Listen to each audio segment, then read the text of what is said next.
मित्रों, भगवान आखिर कौन हैं? वे कैसे दिखते हैं? दिखते हैं भी या नहीं? आखिर भगवान का सच्चा स्वरूप क्या है? क्या आपने कभी इस पर चिंतन किया है? जो मंदिरों में विराजते हैं, क्या वह उनका पूर्ण स्वरूप है? आइए आज हम भगवान के सच्चे स्वरूप पर प्रकाश डालते हैं।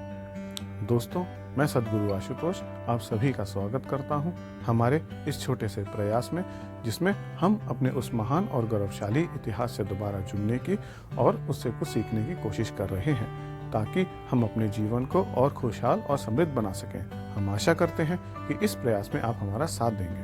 तो चलिए फिर शुरू करते हैं। मित्रों, अक्सर हम सुनते आए हैं कि भगवान ऐसे होते हैं, ऐसे दिखाई देते हैं, लेकिन क्या यह पूर्णतः सत्य है? देखिए, भगवान को देखने के दो नजरिए होते हैं, एक भक्ति का और दूसरा ज्ञान का। भक्ति रस के जो साधक हैं, उन्हें भगवान सशरीर दिखाई देते हैं। सुंदर मुखमंडल, मोहनी काया, जवाहरात पहने हुए उनके कई हाथ होते हैं और हाथों में अनन्य अस्त्र और आशीर्वाद रूपक चिन्ह होते हैं। यह सबसे आसान तरीका है भगवान को देखने का, मगर समस्या यह है कि यह भगवान का पूर्ण रूप नहीं है। जन साधारण इसी को भगवान का सच्चा स्वरूप मानते हैं और इसी रूप में उनको पूजते हैं। आज हम आपको भगवान के सच्चे स्वरूप के दर्शन कराएंगे। मित्रों, ईश्वर के तीन स्वरूप होते हैं, निराकार, साकार और अवतार। साकार अर्थात जिस रूप को हम देख या महसूस कर सकते हैं। इस ब्रह्मांड में जो कुछ भी इस जड़ प्रकृति के रूप में दृष्टिगोचर हो रहा है, वह भगवान का साकार रूप ही है। और जो चेतना या ऊर्जा इस जड़ दृश्यमान जगत को चलायमान रखती है, वह भगवान का निराकार रूप है। और जब ईश्वरीय सत्ता किसी जन कल्याण के कार्य को करने के लिए इस मृत्यु लोक में अवतीर्ण होती है, उसे अवतार कहा जाता है। आइए अब हम भगवान के स्वरूप को गहराई से समझने की कोशिश करते हैं। भगवान का सह आकार अर्थात जिसका कोई आकार हो, उसको आप भ, ग, व, अ, न से समझ सकते हैं। भ अर्थात भू अर्थात धरती, ग अर्थात गगन, व अर्थात वायु, अ अर्थात अग्नि और न अर्थात नीर अर्थात जल।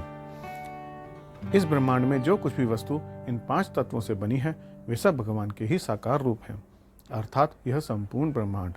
आप जो कुछ भी देखते हैं इस भूतल पर, वह सब भगवान का ही रूप है, स्वयं मनुष्य भी। बस यह हमेशा हमारे सामने रहती है और हम अपने रोज के जीवन में इतने डूबे हुए रहते हैं कि हम भगवान के इस रूप पर ध्यान ही नहीं दे पाते। हम यह भी नहीं जान पाते कि हम स्वयं भी उसी ब्रह्म का ही हिस्सा हैं। हम भी इन तत्वों से ही बने हैं। मैं पुनः कह रहा हूँ कि हम स्वयं भगवान का ही साकार रूप हैं। निराकार भगवान भी हम में आत्मा के रूप में विद्यमान रहते हैं। अब हम भगवान के निराकार रूप की चर्चा करेंगे और उसको पूर्ण रूप से समझेंगे। देखिए, वो चेतना या ऊर्जा जो इस दृश्य जड़ प्रकृति को जीवंत रखती है, वह ही ईश्वर का निराकार रूप है। पेड़ों में, पक्षियों में, जानवरों में, यहाँ तक कि हम मनुष्यों में भी वह ही एक चेतना है। हम इसे प्राण भी बोल सकते हैं। हम इसे देख नहीं सकते, यह हमारे शरीर में स्थूल रूप से खोजा भी नहीं जा सकता, लेकिन यह हम सब में ऊर्जा रूप में विद्यमान है। जरा सोचिए, हम सब में से अगर यह चेतना निकल जाए तो इस पंच तत्वों से बनी इस देह का क्या प्रयोजन रह जाएगा? यह देह भी नष्ट हो जाएगी। केवल हम में ही नहीं, सभी जीवों में, सभी वनस्पतियों में, सब में यही चेतना वास करती है जो इस ब्रह्म को जागृत रखती है। इस संपूर्ण ब्रह्मांड को जो ऊर्जा सुचारू रूप से चलाती है, उसी को हम भगवान का निराकार स्वरूप कहते हैं। हम त्रिदेवों को तो जानते ही हैं, वे भी इस सृष्टि के ही स्वरूप हैं। इस ब्रह्म का सृजन करने वाली शक्ति को हम ब्रह्मा के रूप में जानते हैं। इस ब्रह्मांड को सुचारू रूप से चलाने वाली शक्ति को हम भगवान विष्णु के नाम से पुकारते हैं और इस ब्रह्मांड का संतुलन बनाए रखने वाली शक्ति को हम रुद्र या शिव शंकर के रूप में पूजते हैं। मित्रों, अगर आप भगवान को देखना चाहते हैं तो अपने आप को देखिए, अपने आसपास देखिए, आपको सब जगह भगवान ही दिखेंगे।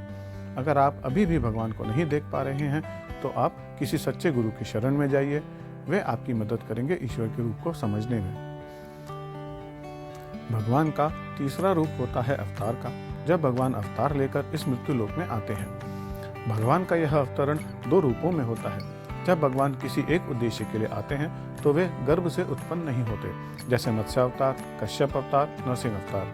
यह अवतार किसी एक लक्ष्य के लिए ही होते हैं, पर जब भगवान को अवतार जन जागरण के लिए लेना होता है, जब पाप अत्यधिक बढ़ जाता है, तो उसके उन्मूलन के लिए भगवान मनुष्य रूप में आते हैं। तब उन्हें गर्भ से ही आना पड़ता है। इस तरह से मनुष्य रूप लेने का उनका प्रयोजन यह होता है कि वे अपनी क्रियाकलापों से लोगों में सत्वृत्ति का जागरण करें। लोगों को वह शिक्षा भी देते हैं कि साधारण मनुष्य भी अगर संगठित हो जाए तो किसी भी अत्याचारी को नष्ट कर सकते हैं। ऐसे अवतार मनुष्यों की तरह जन्म लेते हैं और मनुष्यों की तरह ही अपना देह त्याग करते हैं, लेकिन वो अपने पूरे जीवन से लोगों में प्रेरणा का उदय करते हैं और पीढ़ियों तक लोगों का अपने दिए हुए ज्ञान द्वारा मार्गदर्शन करते हैं। मित्रों, यह तो हुई भगवान के पूर्ण स्वरूप की बात, लेकिन क्या आप देवी देवताओं को भी अच्छे से जानते हैं? देवी देवता कौन होते हैं, कितने होते हैं, इंद्र देवता कौन है? अगर आप यह सब जानना चाहते हैं तो हमसे जुड़िए। हम बहुत जल्द देवी देवताओं के स्वरूप पर भी एक वीडियो लेकर आ रहे हैं। हम आशा करते हैं कि हमारे इस वीडियो से भगवान के सच्चे स्वरूप को समझने में आपको मदद मिली होगी। अगर आपको हमारे वीडियोस अच्छे लगें तो हमें लाइक कीजिए और अपनी पीढ़ी को, खास तौर से 5 से 10 साल के बच्चों को हमसे ज़रूर जोड़िए, क्योंकि इसी उम्र के संस्कार पूरी ज़िंदगी उनका मार्गदर्शन करेंगे। दोस्तों, अगर आप हमसे बात करना चाहते हैं या कोई सवाल पूछना चाहते हैं तो कमेंट बॉक्स में लिखें। हम आपके हर सवाल का जवाब देंगे। धन्यवाद।